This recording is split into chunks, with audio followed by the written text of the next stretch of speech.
আসসালামু আলাইকুম গাইস, সবাই কেমন আছেন? আলহামদুলিল্লাহ আমি অনেক ভালো আছি। তো আজকে আমি সকাল সকাল উঠে এই যে আঙ্গুর ফল পাড়তে চলে আসছি। আর আঙ্গুর ফল বড় হচ্ছে না, যেমন তেমনই আছে। এই যে দেখা যাচ্ছে না, এই যে মানে যেমন তেমনই আছে, বড় হচ্ছে না। আর এইগুলা তো আরো বড় হয় না, একদম ছোট আছে। তো আঙ্গুর ফলগুলো আমি পেরে নেব। আর এইটা কিন্তু আমাদের এই গাছের প্রথম ফল। হ্যাঁ, এই যে একটু হয়ে গেছে, প্রথম ফল। এর আগে কোনো ফল হয় নাই। আর গাছের গ্রোথ কি সুন্দর হয়েছে, মাশাল্লাহ। কেউ নজর লাগায়েন না। আলহামদুলিল্লাহ, এটা মনে হয় আরো হবে, কুশি বাড়ায় ইনশাল্লাহ। তো আমি পেরে নেই।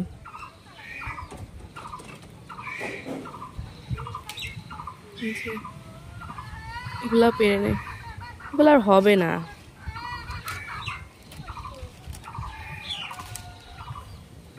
মাশাল্লাহ, যা হয়েছে এই অনেক। ইনশাল্লাহ পরের বছর আসবে।